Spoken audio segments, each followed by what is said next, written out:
Saludos a todos. En este vídeo vamos a ver una de las formas de obtener el teorema del coseno y es por medio de vectores. A continuación tenemos un triángulo y hemos señalado el vector BC. El vector BC es el que parte del vértice B y termina en el vértice C. Bueno, pues el vector BC lo podemos expresar como el vector AC, que va en contraflecha, y el vector, AB, que va en el sentido contrario a la flecha, es decir, este sería menos el vector AB más el vector AC. O dicho de otra forma, BC sería AC menos AB.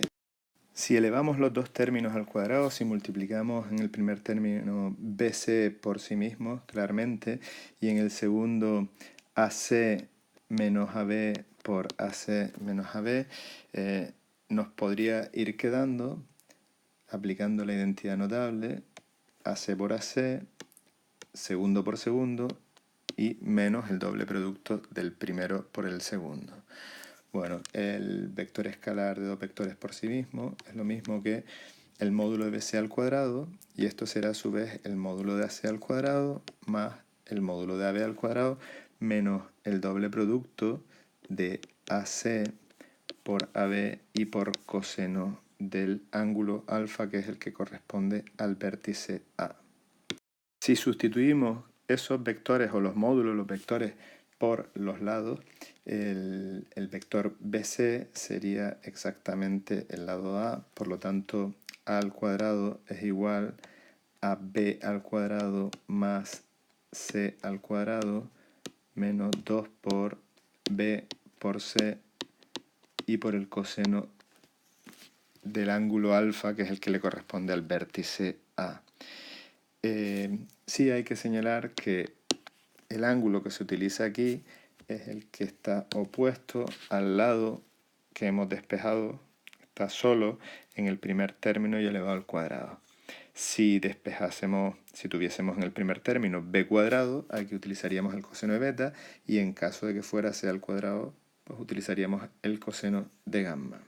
Así quedaría el teorema del coseno si queremos determinar el lado b. B al cuadrado es igual a cuadrado más c cuadrado menos 2ac coseno de beta, o c cuadrado es igual a cuadrado más b cuadrado menos 2ab coseno de gamma. En definitiva, el cuadrado de cualquier lado de un triángulo es igual a la suma de los cuadrados de los otros dos lados menos el doble producto de esos dos lados por el coseno del ángulo que forman.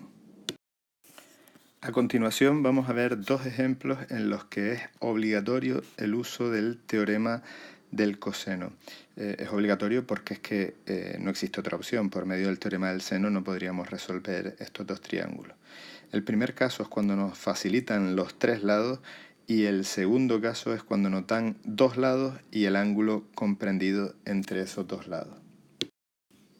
En caso de que podamos elegir el ángulo que vayamos a calcular, como en este ejemplo, y apliquemos el teorema del coseno, empezaremos siempre calculando el mayor de los ángulos, porque aquí, a diferencia del teorema del seno, no vamos a tener ningún tipo de duda a la hora de determinar el ángulo. Vamos a saber si el coseno nos da negativo, que es del segundo cuadrante, es un ángulo comprendido entre 90 y 180 grados, y si el coseno es positivo, pues será un ángulo agudo. Empezamos determinando el coseno de gamma. Aplicamos el teorema del coseno y 9 al cuadrado sería igual a 6 cuadrados más 4 cuadrados menos 2 por 6 por coseno de gamma. Despejamos hacia coseno de gamma y nos quedará 9 al cuadrado menos 6 cuadrado menos 4 cuadrado partido de menos 2 por 6 por 4. Calculando el coseno vemos que nos da 29 partido de menos 48, y eso quiere decir que el coseno va a ser negativo, y eso a su vez implica que va a ser del segundo cuadrante, es decir, estará comprendido entre 90 y 180 grados. Si hallamos el valor del ángulo aplicando arco coseno de 29 entre menos 48, nos dará que gamma vale 127,17 grados. El resto de ángulos del triángulo tienen que ser necesariamente agudos. A continuación utilizaremos el teorema del seno para hallar alfa, que es el más pequeño de todos los ángulos, y así nos vamos acostumbrando a trabajar siempre con el menor de los ángulos cuando utilicemos el teorema del seno y podamos elegir el ángulo. Es igual a seno de gamma, que es 127,17 partido de 9. Si despejamos ahí y determinamos el arcoseno alfa, nos dará que es igual a 20,74. Por último, hallaremos beta como la diferencia 180 menos gamma 127,17 menos alfa 20,74. Y eso nos da un ángulo de 32,09. Este último ángulo es el mediano, frente al lado mediano, al de 6 centímetros. Este es el ángulo más pequeño y se encuentra frente al menor de los lados. En este ejemplo nos dan los lados A y B y el ángulo comprendido entre esos dos lados.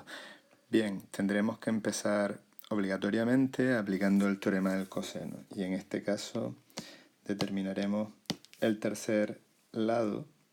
C al cuadrado es igual a al cuadrado más b al cuadrado menos 2 por a por b por coseno del ángulo opuesto a C, que sería el gamma, que es de 26 grados.